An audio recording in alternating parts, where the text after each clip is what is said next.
जय श्री कृष्ण बधाने। आज આપણે વિષય છે કાવ્યમ વિષયાંગ એટલે કે પાઠનું નામ છે પ્રહેલિકા। તો પ્રથમા એક ધોરણ 9 નો આપણે કાવ્યમ વિષયનો પ્રહેલિકા નામનો જે પાઠ આપેલો છે તમારી કાવ્યમ નામની પુસ્તકમાં 7મા નંબરનો પાઠ એ આપણે ભણવાના છીએ। તો બધા પ્રસ્તાવના જુએ અંદર ધ્યાન રાખે। સંસ્કૃત સાહિત્યમ પ્રાચીનતમમ વૈવિધ્યપૂર્ણમ સુહૃદાયાનામ ચ રસાસ્વાદકરમ વર્તતે। એટલે કે આપણું સંસ્કૃત સાહિત્ય જે છે તે પ્રાચીનતમ એટલે કે જૂનવાણી અને વૈવિધ્યપૂર્ણમ એટલે કે એની અંદર ખૂબ વિવિધતા અંદર રહેલી છે। શેમાં? તો કે સંસ્કૃત સાહિત્યમાં। અને સહૃદયાનામ ચ રસાસ્વાદકરમ વર્તતે એટલે કે બધા જ માટે સહૃદય બનેલું છે એટલે કે પ્રિય મિત્ર એવું સંસ્કૃત સાહિત્ય બનેલું છે। અને રસાસ્વાદકરમ એટલે કે અંદરથી રસ ઉત્પન્ન થાય આપણને એમાં વધારે આપણે અંદર ઉતરવાનું મન થાય એવું સુંદર આપણું સંસ્કૃત સાહિત્ય છે। તસ્મિન સાહિત્યે કાવ્યમ ખંડકાવ્યમ એટલે કે એ સાહિત્યમાં એ સંસ્કૃત સાહિત્યમાં શું શું છે? તો કે કાવ્યો છે, ખંડકાવ્યો છે, મહાકાવ્યમ એટલે કે મહાકાવ્યો છે, ચંપુ કાવ્યમ છે। ચંપુ કાવ્યમ એ એકો પ્રકાર છે કે ગદ્ય અને પદ્ય બંને મિશ્રણ જેમાં આવે એને ચંપુ કાવ્ય કહેવામાં આવે છે। તો એ ચંપુ કાવ્ય છે। પછી ગદ્ય કાવ્યમ છે, પછી નાટકો છે, પછી શતકમ। શતકમ એટલે કે 100 શ્લોકની જેમાં એક ગ્રંથ 100 શ્લોકથી જે ગ્રંથને રચવામાં આવે એક જ વિષયને લઈ અને 100 શ્લોકની રચના થાય એને શતકમ કહેવામાં આવે છે। તો એ શતકમ છે। પછી કે કુલકમ છે ઇત્યાદયઃ રચનાધિત ભેદાઃ સંતિ। તો કે આ બધી રચનાઓના સાહિત્ય પ્રકારના બધા ભેદો છે કહેલા છે સંસ્કૃત સાહિત્યમાં। તત્રાપि અન્યોક્તયઃ પ્રહેલિકાશ્ચ ઇતિ દ્વૌ ભેદૌ કાશ્ચન વિશિષ્ટતામ ભજતઃ એટલે કે એમાં પણ અન્યોક્તયઃ એવું અન્યોક્તિ એવું કરીને એક ભેદ છે અને બીજું છે પ્રહેલિકા એટલે કે ઉખાણા એમ કરીને બે ભેદ ઇતિ દ્વૌ ભેદૌ કાશ્ચન વિશિષ્ટતામ ભજતઃ તો કે આવી કઈક વિશિષ્ટતા પોતાનામાં ભજવે છે। અન્યોક્તયઃ વ્યંગ્ય પ્રધાનાઃ પશુ પક્ષી ઉદ્દિષ્ટાશ્ચ ભવંતી એટલે કે અન્યોક્તિ જે છે અન્યોક્તિનો પ્રકાર જે છે તે વ્યંગ્ય પ્રધાન હોય છે એટલે કે કોઈની ઉપર ટીકા ટિપ્પણી કરવી એ પછી પશુ પક્ષીઓના માધ્યમ દ્વારા સમજાવવાનું છે। જેમ કે આપણે લાવરી અને શિયાળ લાવરીના બચ્ચાની વાર્તા જે છે એ આપણે ગુજરાતીમાં જોયેલી। તો એ ગુજરાતીમાં પશુ પક્ષીઓને એના દ્વારા આપણને માણસે બોધ લેવાનો છે કે આપણે પારકી આશા રાખવી જોઈએ નહીં। બીજી એવી જ રીતે કે જે ઓલો સિંહ અને સસલાની વાર્તા છે કે પોતે અંદર પડછાય જોઈને જે છે સિંહ એ કૂવામાં પડે છે તો એ પશુ પક્ષીઓ એવા બધે બીજા ઉપરથી જે એની ઉપર બનાવેલી વાર્તા ને જેની ઉપરથી બોધ મળે વ્યંગ્ય થાય એવા પશુ પક્ષીઓના ઓલાથી માણસને મનુષ્યને સમજાવવાની વાત હોય એને અન્યોક્તિ કહેવામાં આવે છે। અને પ્રહેલિકાઃ ગુપ્તાઃ बुद्धि परीक्षकाराः तार्किक क्षमता विवर्धिका च भवन्ति। અને પ્રહેલિકા જે છે તે ગુપ્ત હોય છે અંદરથી પોતે ઉખાણા ટાઈપ એ ઉખાણાની જેમ કોયડાની જેમ હોય છે। કર્તૃ કર્મ ક્રિયાધારેણ એટલે કે કર્તા કોણ છે એનું કરવા વાળો કોણ છે અને એની ક્રિયા શું છે આ બધા દ્વારા બુદ્ધિનું પરીક્ષણ બુદ્ધિને ઘસવાની વાત અહીંયા કરેલી છે। તેવી તાર્કિક ક્ષમતા વિવર્ધિકા તમને અંદરથી વિચારતા કરી દે એવું તર્ક કરતા ઉભો કરી દે તમને એવી વિવર્ધિકા છે ભવંતી એવી હોય છે। પ્રહેલિકાનામ અધ્યયનેન એટલે કે પ્રહેલિકાને ભણવાથી પ્રહેલિકાનું અધ્યયન કરવાથી જ્ઞાનેન સહ મનોરંજનમ એટલે કે જ્ઞાનની સાથે ગમ્મત જ્ઞાનેન સહ મનોરંજનમ ઇતિ હેતોઃ અપि પૂર્તિઃ ભવતિ આ હેતુની પણ અહીંયા પૂર્તિ થાય છે। શેમાં? તો કે પ્રહેલિકાને જાણવાથી। એતાદૃશીનામ 10 પ્રહેલિકાનામ અભ્યાસમ એટલે કે આવી જ 10 પ્રહેલિકાનો અભ્યાસ અસ્મિન પાઠે વયમ કરિષ્યામઃ આ પાઠમાં આપણે કરીશું। તો પહેલી જ પ્રહેલિકા જોઈએ તો કીધું કે અપદો દૂરગામી ચ સાક્ષરો ન ચ પંડિતઃ અમુખઃ સ્ફુટવક્તા ચ યોજાનાતિ સહ પંડિતઃ। તો અહીંયા ખૂબ સરસ ઉખાણું પૂછ્યું છે આપણે એનો અન્વય જોઈએ તો કે યહ અપદઃ અસ્તિ તથાપિ ચ દૂરગામી અસ્તિ ચ સાક્ષરઃ ચ ન પંડિતઃ સહ સાક્ષરઃ અસ્તિ કિંતુ પંડિતઃ નાસ્તિ અમુખઃ સ્ફુટવક્તા ચ યહ એટલે કે તસ્ય મુખમ નાસ્તિ તથાપિ સહ સ્ફુટવક્તા એટલે કે સ્ફોટવત વિસ્ફોટવત સહ વક્તુમ શક્યતે યહ જાનાતિ સહ પંડિતઃ અયમ જનઃ અયમ પદાર્થઃ અયમ વસ્તુની યહ જાનાતિ સહ પંડિતઃ ભવતિ। તો એનો વિશેષ ભાવાર્થ જોઈએ તો કે ચરણહીનઃ અપી સહ દૂરમ ગચ્છતિ, તો કે એને પગ નથી, ચરણમ એટલે કે પગ અને ચરણહીન એટલે કે પગ વગરનો છે, અપી સહ એટલે કે તો પણ, સહ એટલે કે તે, તો પણ તે દૂરમ ગચ્છતિ, દૂરમ એટલે કે આઘો, ગચ્છતિ એટલે કે જાય છે, પોતાને પગ નથી છતાં પણ તે આઘો દૂર જાય છે। અક્ષરયુક્તઃ અપી પંડિતઃ નાસ્તિ, અક્ષરયુક્તઃ એટલે કે અક્ષરવાળો, સાક્ષર છે, પોતે અક્ષરથી યુક્ત છે, પોતે અક્ષરનું જ્ઞાન ધરાવે છે, અપી પંડિતઃ નાસ્તિ, તો પણ તે પંડિત નથી। મુખરહિતઃ અપી એટલે કે જેને મોઢું નથી એવો, મુખરહિતઃ અપી સ્પષ્ટમ ભાષતે, મુખરહિતઃ અસ્તિ તથાપિ સહ સ્પષ્ટમ એટલે કે શુદ્ધ અને ભાષતે એટલે કે બોલે છે, મુખ નથી તથા છતાં પણ તે ચોખ્ખું બોલી શકે છે, એટલે કે સ્પષ્ટ અભિવ્યક્તિમ કરોતિ, તે એની અભિવ્યક્તિ આપણને સ્પષ્ટ રીતે થાય છે, એમાં જે કહેલું ને એમાં જે કીધેલું છે એ સારી રીતે આપણને સરખી રીતે આનો આપણે ઉચ્ચાર કરી શકીએ છીએ અને સમજી શકીએ છીએ। એતમ યહ જાનાતિ સહ વિદ્વાન અસ્તિ, તો કે આ વસ્તુને જે જાણે છે, આ વ્યક્તિને, આવા વ્યક્તિને જે જાણે છે, કેવા વ્યક્તિને, તો કે ચરણવિહીન, જેને પગ નથી છતાં પણ તે દૂર જઈ શકે છે, પોતાનામાં અક્ષરનું જ્ઞાન છે છતાં પણ તે પંડિત નથી, અને જે વ્યક્તિને મોઢું નથી છતાં પણ તે બોલી શકે છે, આ ત્રણેય ગુણ જેમાં રહેલો છે એવા વ્યક્તિને જે જાણે છે, અથવા તો એવા પુરુષને જે જાણે છે, અથવા તો એવી વસ્તુને જે જાણે છે તે પંડિત છે।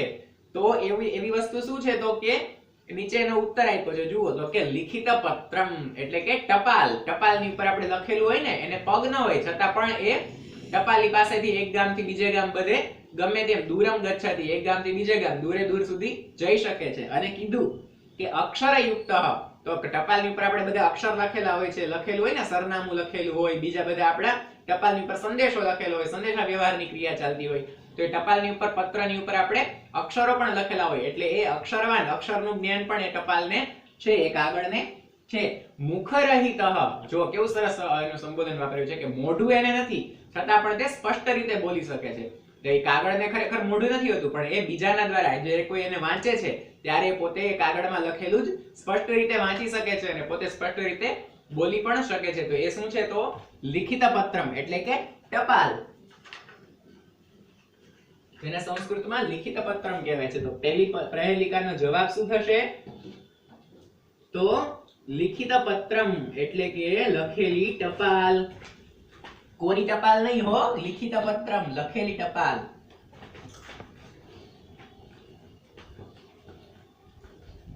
લિખિત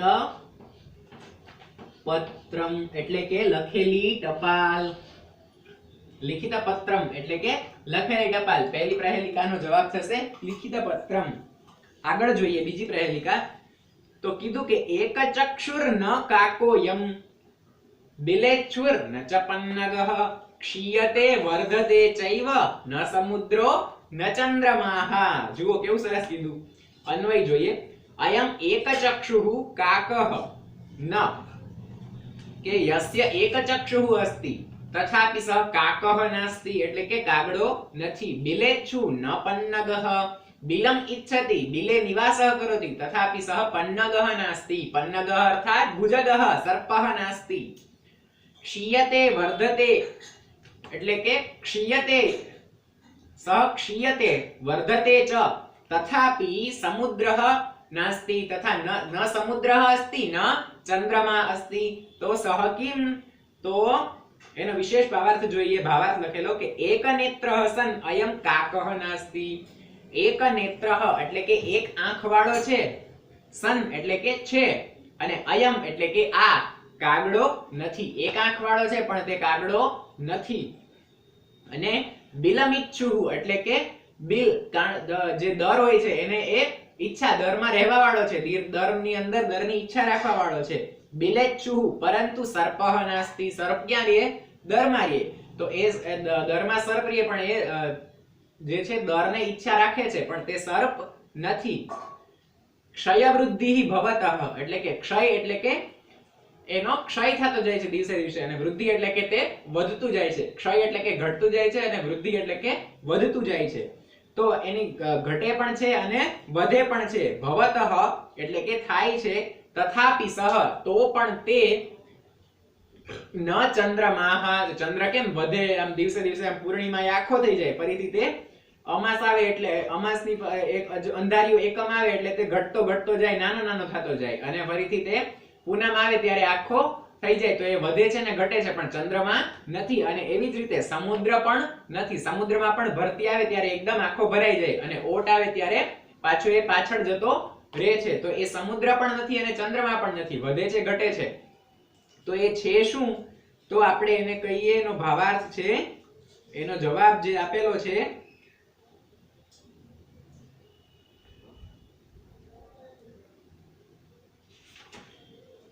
અહીંયા એનો જવાબ આપેલો નથી, પરંતુ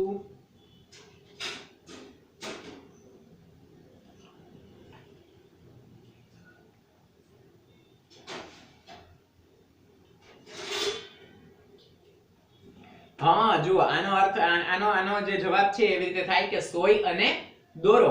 સોય હોય એમાં એક કાણું હોય કે નહીં, પણ એ કાગડો નથી. એક આંખ વાળો એટલે કે એને એક આંખ હોય છે પણ એ કાગડો નથી. બિલેચ્છુર નચપન્નગઃ દોરો પેલો છે એ પાછું અંદર એ કાણામાં આમ પોરવાય છે. બિલેચ્છુ એ દોરો જે છે એને અંદર સોયમાં પેલા કાણામાં દરમાં પોરવીએ તો જ એ આખા એનાથી સિલાઈ થઈ શકે. માટે એ દોરો જે છે તે બિલેચ્છુ છે, એટલે કે બિલની ઈચ્છા રાખવા વાળો. અને ક્ષીયતે વર્ધતે ચૈવ, હવે ઈ દોરાને આપણે આમ કરીને આમ લાંબો કરીએ એટલે ઈ લાંબો પણ થાય, અને એક સાઈડ થી ખેંચી લે એટલે ટૂંકો પણ થાય.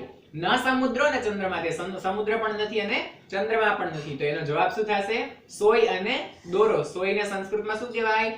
સૂચી કહેવાય. શું કહેવાય? સૂચી. અને દોરો એટલે કે સૂત્રમ. સૂચી સૂત્રમ એવો અહીંયા શબ્દ સોય દોરાનો શબ્દ સંસ્કૃતમાં થશે સૂચી સૂત્રમ.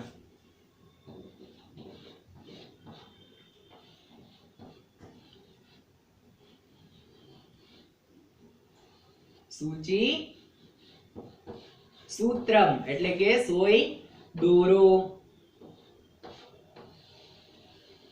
સૂચી સૂત્રમ એટલે કે સોય ને દોરો, એ બંને અહીંયા એનો જવાબ થશે. હવે આપણે ત્રીજા નંબરની પ્રહેલિકા જોઈએ.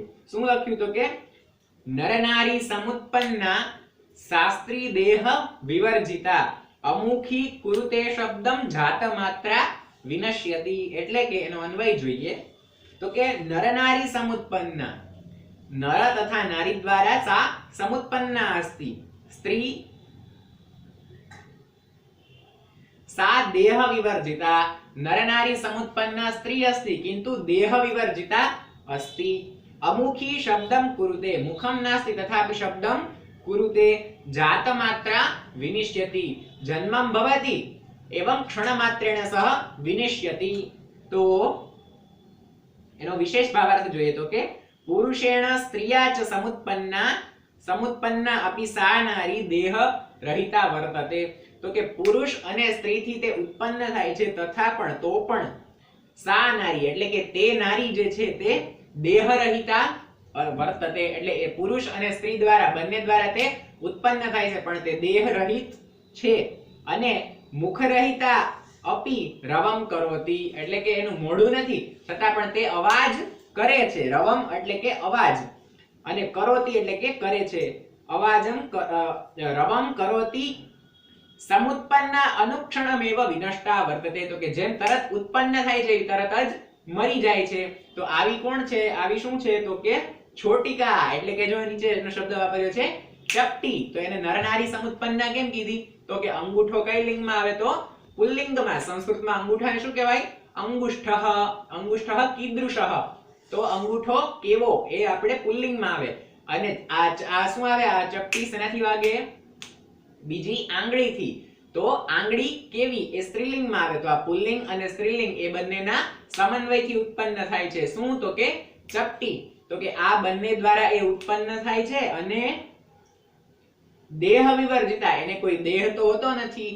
ચપટી વાગે આપણે ખાલી આમ વગાડીએ, એને ખરેખર કોઈ આમ ચપટી નામની સ્ત્રી કે એવી કોઈ કન્યા કે ઉત્પન્ન થતી નથી. તો એ ચપટી અમુખી, એને મોઢું નથી. આજે આપણે આમ વગાડીએ તો એને મોઢું છે નથી, છતાં પણ તે શબ્દ કરે છે. અમુખી, આ જો અવાજ આવે છે ને, શબ્દ કરે છે. અને જાત માત્રા વિનિશ્યતિ, જેવી જન્મે એવી તરત જ મરી જાય. એટલે એકવાર આપણે આમ કરીને આમ ચપટી વગાડી, પૂરી થઈ ગઈ. પાછી ફરીથી આપણે જન્માવી તો બીજી એક ચપટી વાગે, પણ એને એ ચપટી ફરીવાર વાગે નહીં. એટલે ક્ષણ માત્રા વિનિશ્યતિ, જેવી જન્મે એવી તરત જ મરી જાય છે. તો એનો ભાવાર્થ શું થશે? છોટીકા શબ્દ એટલે કે એનો અર્થ થશે ચપટી. શું થશે? ચપટી. એને સંસ્કૃતમાં કહેવાય છે છોટીકા. શું કહેવાય છે? છોટીકા.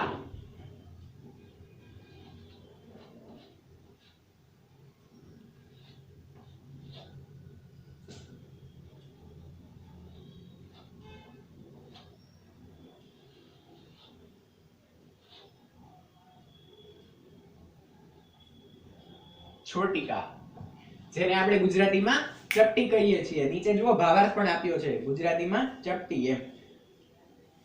અને ચોથો જોઈએ.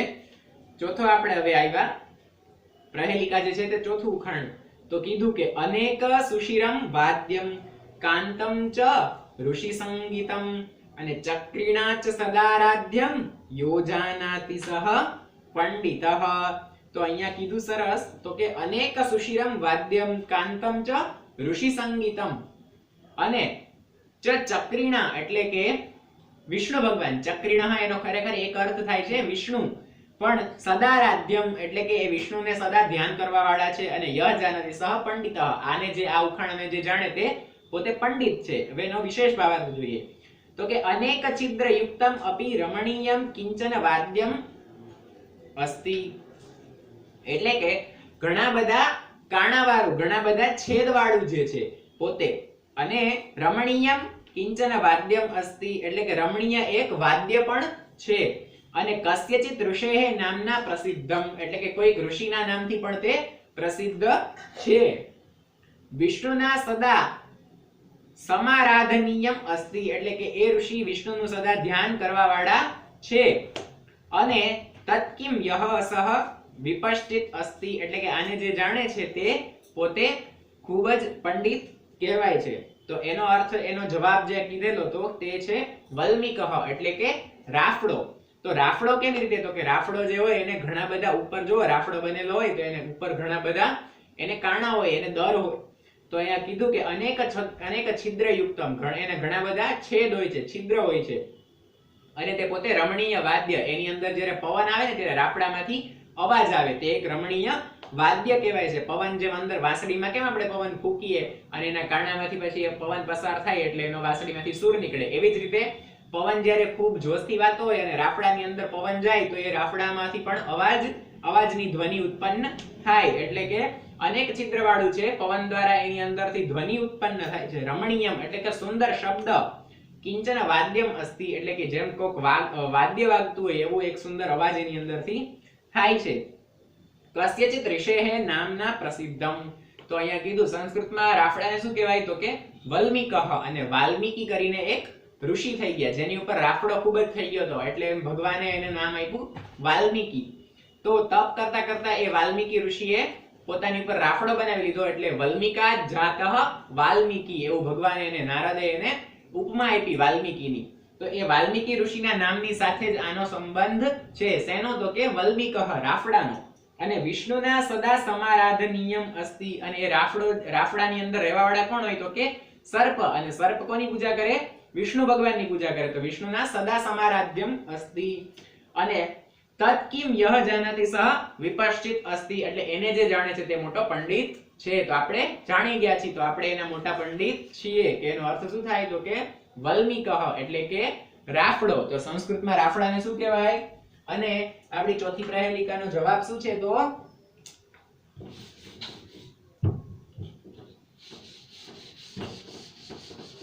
વલ્મીકઃ. શું જવાબ છે? રાફડાને શું કહેવાય સંસ્કૃતમાં? વલ્મીકઃ. તો ચોથી જે પ્રહેલિકા છે એનો જવાબ છે વલ્મીકઃ એટલે કે રાફડો. સંસ્કૃતમાં એનું નામ છે વલ્મીકઃ એટલે કે રાફડો. બરોબર. આગળ આપણે પાંચમી પ્રહેલિકા જોઈએ. તો પાંચમી પ્રહેલિકામાં શું કીધું? તો કે કૃષ્ણમુખી ન માર્જારી, દ્વિજિહ્વા ન ચ સર્પિણી, પંચભર્ત્રી ન પાંચાલી, યોજાનાતિ સહ પંડિતઃ. તો એનો આપણે અન્વય જોઈએ તો કે કૃષ્ણમુખી માર્જારી ન, કૃષ્ણમુખી અસ્તિ કિંતુ સા માર્જારી નાસ્તિ. દ્વિજિહ્વા સર્પિણી ચ ન, દ્વિજિહ્વા અસ્તિ કિંતુ સા સર્પિણી નાસ્તિ. પંચભર્ત્રી પાંચાલી અપી ન, પંચભર્તા અસ્તિ કિંતુ સા પાંચાલી નાસ્તિ. અને યહ જાનાતિ સહ પંડિતઃ એનમ અયમ યહ જાનાતિ સહ ઇયમ યહ જાનાતિ સહ પંડિતઃ વર્તતે. તો એનો આપણે વિશેષ ભાવાર્થ જોઈએ તો કે તસ્યાહ મુખમ કૃષ્ણમ, એટલે કે એનું એણી, અહીંયા સ્ત્રીલિંગ શબ્દ વાપર્યો છે તો કે એણીનું જે મોઢું જે છે તે પોતે કાળું મોઢું છે. કેવું છે? કૃષ્ણવર્ણનું કાળું મોઢું છે. તો એ કાળું મોઢું હોવા છતાં તે માર્જારી એટલે કે બિલાડી, માર્જારી સંસ્કૃતમાં બિલાડીને શું કહેવાય? માર્જારી. તો એ કાળું મોઢું છે છતાં પણ તે બિલાડી નથી. અને દ્વિરસના યુક્તા એટલે કે એને બે જીભ છે. રસના એટલે કે જીભ અને દ્વિ એટલે કે બે, એને બે જીભ છે. કેની જેમ? સાપની જેમ, સર્પિણીની જેમ. તો અહીંયા સ્ત્રીલિંગ વાપર્યો છે તો સાપની નહીં પણ સર્પિણીની જેમ, નાગણીની જેમ એને બે જીભ છે.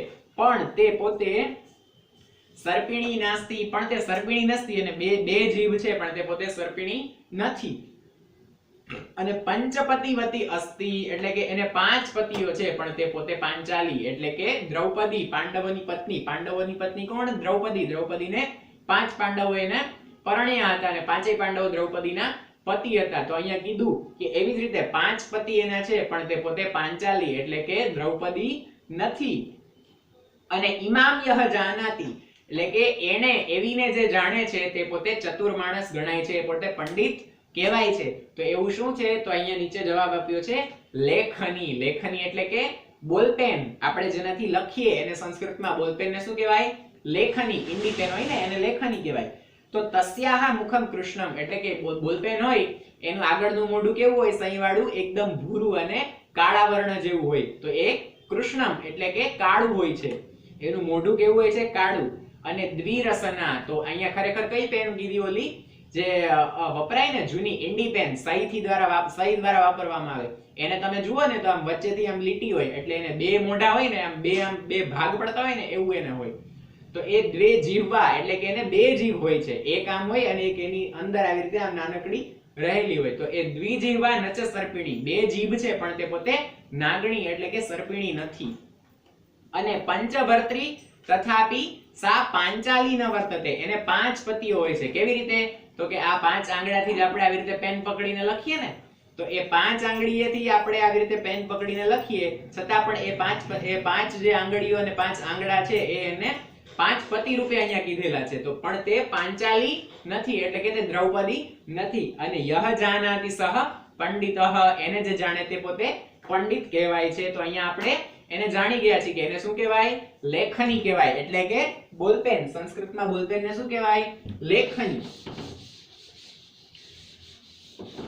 તો કે જેને કાળું મોઢું છે, જેનું મોઢું કેવું છે? કાળું છે પણ તે બિલાડી નથી. અને એને બે જીભ છે પણ તે સર્પિણી એટલે કે નાગણી નથી.